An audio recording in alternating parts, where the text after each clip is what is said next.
Wireless noise-cancelling headphones usually seem to favor usability and, well, noise cancelling over sound quality. But what if you don't want to sacrifice that sound quality? Enter the Sony 1000X Mark IIs.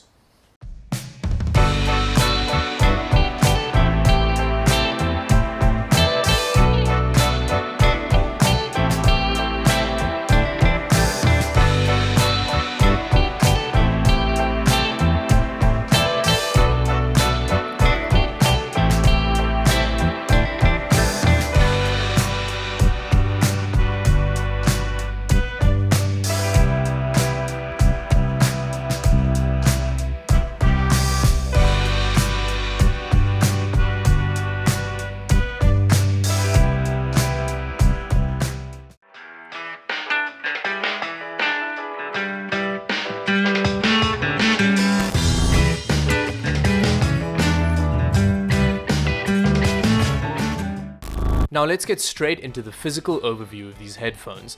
They come with this semi-hard carrying case, which is lined with this kind of fabric material on the inside, which should keep your headphones safe. Now the headphones themselves are physically quite big for portable headphones, but they fold up fairly small. The headphones also come with this two-pronged airplane adapter, which is nice for watching movies and stuff on the airplane, which is pretty much what they're for. It's also got this paper insert, which kind of shows you what the actual gesture controls are so that you don't forget. The headphones also come with a fairly high quality cable, but that's kind of expected for this price point, and it's got a straight end on the one side and a 90-degree on the other. Now, physically, these headphones are unfortunately mostly plastic, but this does mean that they are very lightweight and they are still well built. These are high quality plastics. Now, it's got this kind of eggshell effect on the outer headphone, and on the inside it's just kind of more standard plastics. Luckily, this top band is actually metal, and it's got this kind of like pleather headrest, which is very comfortable. Now the ear cups are also pleather, but these headphones really are very comfortable, although they do get very hot in the summer, and I wouldn't recommend using these to exercise with because you will get very sweaty. Now, the right and left ear cups are very clearly marked, with most of the physical buttons on the left ear cup. It's got a power button and then the noise cancelling toggle switch.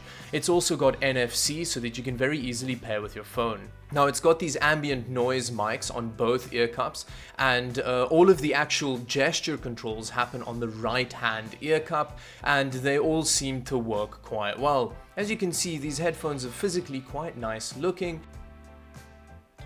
Now, the gesture controls are fairly easy to use. You swipe up for volume up, and then you can also swipe down for volume down.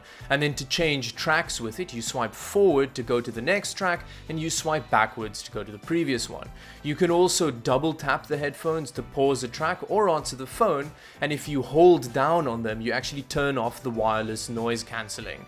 Now, all in all, these touch controls work fairly well, although they don't work when you have the headphones plugged in, and sometimes the headphones don't register the actual gestures. Now let's get to what's really important, and that's how good do they sound. And in a word, great. They sound very even. The mid-range, high-end, and bass don't fight each other too much. It's not too bass heavy like Beats headphones are, and it's not super bright like some Sennheiser headphones tend to be, so they're very comfortable to listen to. They don't give you much ear fatigue, and because of how well the kind of noise cancelling works, you don't have to push the volumes up very high in order to be able to hear what's going on when you're on a crowded train or anything like that. On the note of the noise cancelling, it works brilliantly. If you're on an airplane, for example, doing a long distance flight, it drowns out most of the background noise in the airplane. On trains, I do have to say that when there's a huge amount of people around you using Bluetooth devices, sometimes there's some kind of interruptions that happen, but this is only in Tokyo where there are like millions of people around, and I don't think this should be an issue in a less densely populated space. And if this is an issue, you can just plug it in. Although you have to bear in mind that the actual kind of gesture controls on the side don't work when they're plugged in, which kind of really sucks. All in all, the sound quality is great. They don't compare amazingly to something like the HD 650s from Sennheiser, which I kind of normally use at my desktop. Those headphones sound significantly more realistic. And what I mean by realistic is with the HD 650s, it sounds like you're listening to actual musicians playing a song, whereas with the 1000X M2s, you're more aware of the fact that you're listening to headphones, although this is something that no other headphones in the kind of Bluetooth noise cancelling class can do effectively. Now, when looking at how they compare to other headphones in this segment, I didn't do extensive comparisons against other headphones, although when I was buying them in the shop, they had Bose Ultra Quiet 2s, and I got to play around with them for a little bit. And the Bose headphones are very comfortable, but their sound signature wasn't as great. And they sound like every Bose product ever made. If you've had one of them, you know exactly what that sound signature is, although they are still very nice. Now, in terms of a conclusion, what I really like about them is that they have a sound signature that doesn't overemphasize a specific part of the sound spectrum. They have really good noise cancellation, which works brilliantly, and the gesture controls are a really nice add. Now, when it comes to things that I don't like about these headphones is that the Bluetooth implementation isn't flawless, so when you're in a very crowded train, there is some audio skipping. And then for the final negative note, and this is something that I haven't really mentioned throughout the video, but it's the fact that they cost quite a lot of money.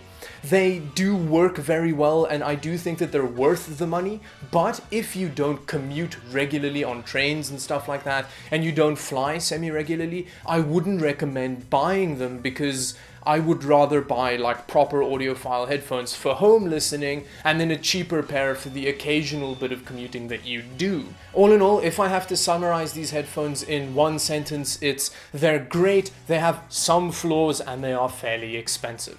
Anyway, if you liked the video, do like and subscribe to the channel for more videos like this one, and until the next one, bye bye.